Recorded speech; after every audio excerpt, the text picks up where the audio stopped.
La historia de los moabitas nos ofrece una reflexión profunda sobre el legado que dejamos. Así que hoy te contaré quiénes fueron realmente los moabitas y el por qué se convirtieron en el pueblo depravado de la Biblia. Los moabitas son llamados así por ser descendientes de Moab, hijo de Lot. Estos compartían un estrecho parentesco con los israelitas y lograron coexistir armoniosamente en algunos momentos de la historia. Sin embargo, a menudo se convirtieron en enemigos implacables. Nacido de la unión incestuosa de Lot con su hija mayor, Moab tuvo también un hermano, Ben-Ami, fruto de la relación de Lot con su hija menor, quien fue el progenitor de los amonitas. El comportamiento inmoral de la familia de Lot se reflejó posteriormente en las acciones inmorales entre los hijos de Israel y las hijas de Moab, según se describe en el libro de Números, capítulo 25. Aunque el significado exacto del nombre Moab es incierto, se ha sugerido que podría significar del Padre mío, refiriéndose a sus circunstancias de concepción. Esta teoría, sin embargo, es puramente especulativa por la falta de una explicación definitiva sobre su origen y etimología. Desde el capítulo 19 de Génesis, el nombre Moab en la Biblia se refiere no a una persona, sino al territorio y a sus habitantes, conocidos como los moabitas. Ubicado en una meseta oriental sobre el Mar Muerto, a aproximadamente 1000 metros sobre el nivel del mar, el territorio moabita era ideal para actividades agrícolas como el cultivo de cereales y uvas, además de la cría de ovejas, contribuyendo significativamente a la economía de Moab. El tamaño del territorio de Moab fluctuó con las condiciones políticas e históricas de sus habitantes.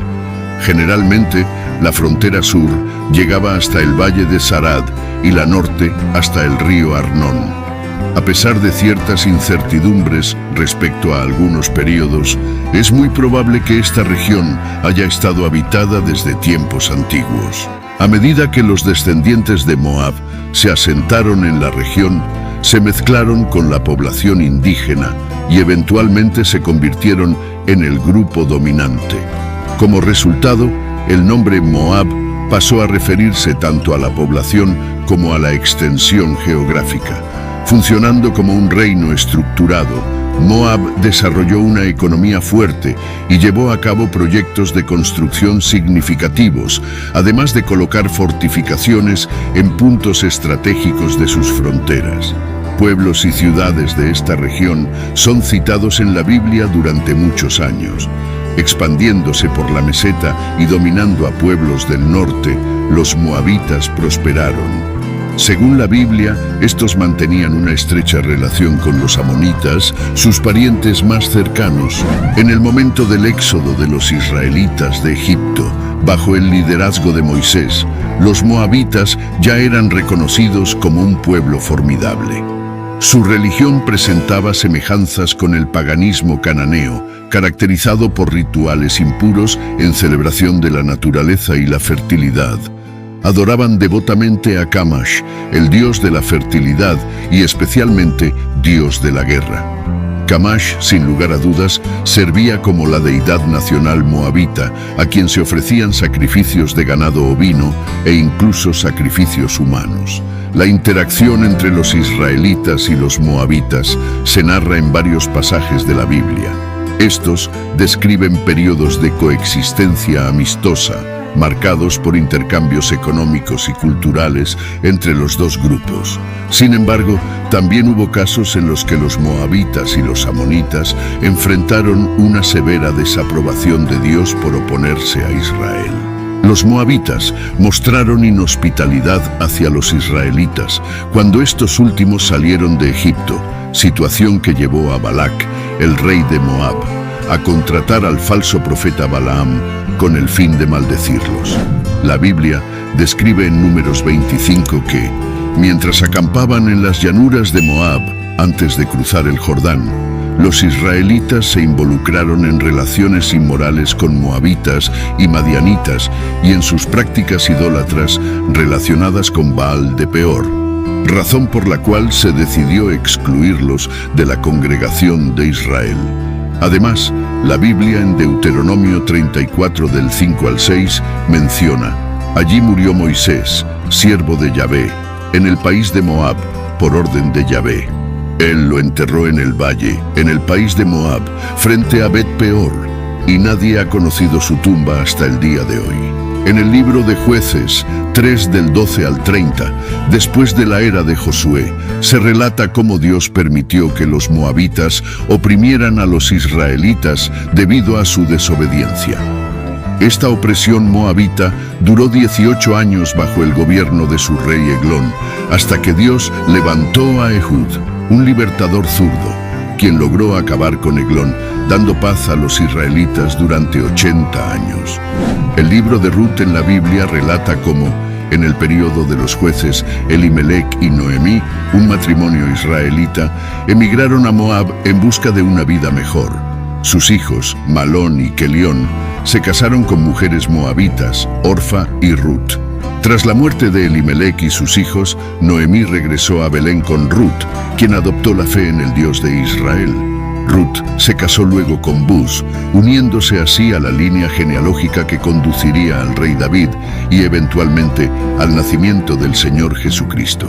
Durante la primera monarquía israelita, según se menciona en Primera de Samuel, Saúl fue elegido rey por decisión divina y del pueblo, y libró batallas victoriosas contra los moabitas. Sin embargo, posteriormente comenzó a desobedecer las órdenes de Dios, y celoso de su sucesor David, lo persiguió, lo que llevó a David a buscar refugio como fugitivo y enviar a sus padres a Moab para su protección. Más tarde, el propio rey David subyugó a los moabitas. Tras la muerte de Salomón, el hijo de David, y la división del reino israelita, los moabitas recuperaron brevemente su independencia. No obstante, durante el reinado de Omri, fueron nuevamente subyugados por Israel. Después de la muerte de Acab, lograron rebelarse y ganar su libertad.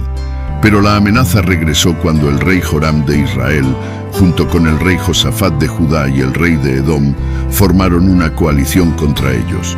Sin embargo, esta campaña fracasó cuando el rey moabita sacrificó a su hijo, un acto que frustró sus planes. Más tarde, durante el reinado del rey Joram de Israel, los reyes de Moab, Amón y Edom formaron una confederación para atacar a Judá. Sin embargo, los conflictos internos entre estos grupos llevaron a su fracaso y frustraron su ataque. Israel enfrentó numerosas incursiones moabitas, especialmente en la época del profeta Eliseo, hacia mediados del siglo 8 a.C. Posteriormente, los moabitas fueron subyugados por los asirios, convirtiéndose en un estado vasallo del imperio asirio. Tras la caída de Asiria, continuaron pagando tributo, esta vez a los persas, en el período post-exílico. Aunque los moabitas siguen siendo mencionados en fuentes históricas, con el tiempo se mezclaron y fueron asimilados completamente por grupos árabes. La destrucción definitiva de Moab, tal como ocurrió, había sido predicha por los profetas bíblicos. El profeta Isaías, uno de los más destacados del Antiguo Testamento, hizo varias profecías sobre el juicio que vendría sobre Moab, según se registra en los capítulos 15 y 16 del libro de Isaías. En estas profecías describió el juicio de Dios sobre Moab por su orgullo, idolatría e inmoralidad, profetizando la desolación de sus ciudades y la devastación de su tierra, así como el sufrimiento de su gente. El capítulo 15 presenta una visión desgarradora de este juicio, con descripciones vívidas de la angustia y el sufrimiento, mientras que el capítulo 16 detalla la caída de Moab y cómo su orgullo condujo a su ruina. Del mismo modo, Jeremías también pronunció una profecía sobre la caída de Moab, en el capítulo 48 del libro de Jeremías. En este capítulo, describió cómo los moabitas, debido a su orgullo y confianza en sus propias fuerzas, experimentarían el juicio de Dios. Jeremías predijo que las ciudades de Moab serían destruidas y que su gente sería llevada al exilio. Además, advirtió sobre la idolatría de los moabitas y cómo su confianza en dioses falsos los llevaría a la ruina. Estas profecías, tanto de Isaías como de Jeremías, destacan la importancia de reconocer la soberanía de Dios y vivir de acuerdo con sus mandamientos. Los moabitas, al ignorar las advertencias de Dios y continuar en su camino de orgullo e idolatría, enfrentaron el juicio divino. Aunque las profecías sobre Moab fueron pronunciadas hace miles de años, su mensaje sigue siendo relevante hoy en día, ya que nos insta a vivir de acuerdo con los principios de Dios y a reconocer su autoridad. Es así como la historia de los moabitas nos sirve como una poderosa lección sobre la importancia de nuestras elecciones y el legado que dejamos. Nos invita a reflexionar sobre cómo nuestras acciones afectan no solo a nuestro entorno inmediato, sino también a las generaciones futuras. Nos alienta a vivir de manera que honremos los principios de justicia, respeto y compasión, sabiendo que cada paso que damos contribuye a la trama más grande de la historia humana. ¿Qué te pareció este relato? Déjame saber en los comentarios tu opinión. Si este video despertó tu interés, te invito a mirar este video. Hay mucho más que explorar y discutir juntos. Y si aún no lo has hecho, por favor, dale me gusta a este video y suscríbete al canal. Al hacerlo no solo me apoyas para crear más contenido como este, sino que también te aseguras de no perderte ninguno de nuestros futuros videos. Dios te bendiga.